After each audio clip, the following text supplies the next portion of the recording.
Professor, como é que fica agora a relação do Exército com Mauro Cid, agora que a gente tem essa história do COAF envolvendo essa movimentação, né, essas movimentações milionárias, essa dinheirama na conta de Mauro Cid? Gabriela, muito provavelmente o Exército continuará apoiando, porque o que essa movimentação demonstra a razão principal do silêncio do Mauro Cid. E acho que pela primeira vez nós podemos ter certeza de que não se trata de lealdade política ou ideológica ao ex-presidente Bolsonaro. Do que se trata é de autodefesa. Em outras palavras, durante o governo Bolsonaro, a presença dos militares no governo Bolsonaro foi superior à presença dos militares durante a ditadura militar. Em muitos casos, e daí a importância também de uma imprensa investigativa, como Guilherme Amado, Juliana Dalpirro e ICL, Notícias, como um todo. Em muitos casos, houve generais, como Heleno, Braga Neto, que receberam verdadeiras fortunas por acúmulos de vantagens e benefícios.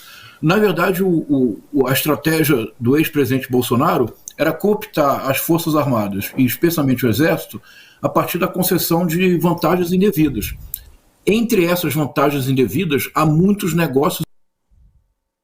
Perdemos a conexão com o professor? Perdemos. Deixa eu fazer um acréscimo, aproveitar aqui, fazer um acréscimo na informação a respeito de Mauro Cid, porque o próprio Ministério Público Militar pediu explicações para o Exército, deu 10 dias para que seja apresentada uma justificativa para isso, né? E o pedido atende uma solicitação da deputada do PSOL de São Paulo, a Luciene Cavalcante. Professora, a gente teve aqui uma interrupção na sua fala, mas pode voltar com o seu raciocínio. É que eu estou no hotel em Belo Horizonte, onde eu lancei o livro ontem. Então, eu estava dizendo que, provavelmente, Gabriela, o Exército vai continuar apoiando o tenente-coronel golpista Mauro Cid. Essa é uma proposta que eu fiz, Gabriela, aqui, acho que na semana passada, que nós não falemos mais tenente-coronel Mauro Cid, mas tenente-coronel golpista Mauro Cid. Agora, o golpista assume uma dimensão mais ampla. Não é apenas do golpe do 8 de janeiro, são uma sucessão de golpes.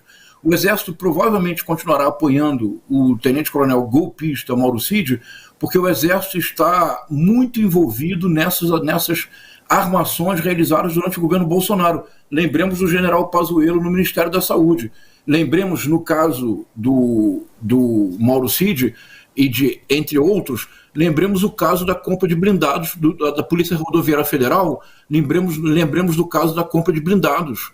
Como a Juliana Dalpiva revelou aqui no ICL Notícias, o Eduardo Bolsonaro abriu uma empresa nos Estados Unidos e fez negócios em várias áreas no Brasil, do governo brasileiro. O Exército não tem opção, Gabriela. O Exército vai continuar apoiando o tenente-coronel Mauro Cid. Eu acho que a nossa opção como sociedade é chegar ao momento de dizer para as Forças Armadas que basta. Professor, eu queria também trazer uma reportagem do portal Metrópolis, do Igor Gadelha, da coluna do Igor Gadelha, sobre como os militares estão encarando o futuro de Mauro Cid na política, né? Eles avaliam, esses militares de alta patente que foram ouvidos pelo Igor Gadelha, que o Mauro Cid, o ex-ajudante de ordem de Bolsonaro, ele pode ter um futuro na política. Então, caso ele consiga escapar de uma lei da ficha limpa, ele conseguiria, pela avaliação dos militares, facilmente se eleger parlamentar em algum estado bolsonarista. E aí esses militares estão dizendo que mesmo que ele seja absolvido nos processos a que ele responde, o ex-ajudante de ordem já teve a sua carreira no Exército maculada. Só lembrando que o Mauro Cid está preso, né, desde o início de maio, por conta da apuração de fraude em certificados da vacinação da Covid. Mas isso também é bastante relevante, né? E não surpreende, sinceramente, não me surpreende Mauro Cid podendo virar parlamentar no futuro. Essa é uma questão tão grave para o parlamento brasileiro, porque durante muito tempo eu acho que nós apenas compreendemos a guerra cultural bolsonarista e o governo Bolsonaro a partir do ponto de vista de radicalização política. Antes de entrar, eu estava escutando os comentários, eu acho que o Chico Sá fez um comentário muito importante. É que, na verdade, a extrema-direita no mundo inteiro é, sobretudo, um modelo de negócio. é um modelo de negócio de predação absoluta do meio ambiente, de uberização completa do trabalho, de uma precarização completa da vida e de uma apropriação dos recursos públicos. Eu sempre digo, Gabriela, que o Bolsonaro não é um político, ele é uma franquia, é a franquia Bolsonaro. Elegeu 3 filhos, uma ex-esposa, e a finalidade era desvio de recurso público. A radicalização política de muitos deputados bolsonaristas, ela rende monetização nas redes. Então, a radicalização política de um militar do Exército, que deveria levar à expulsão sumária, ele não pode continuar sendo ficha limpa. Mas é importante compreender, Gabriela, como funciona a extrema-direita. A extrema-direita no mundo inteiro, e particularmente no Brasil, ela comete uma série de crimes, geralmente por via digital, não apenas.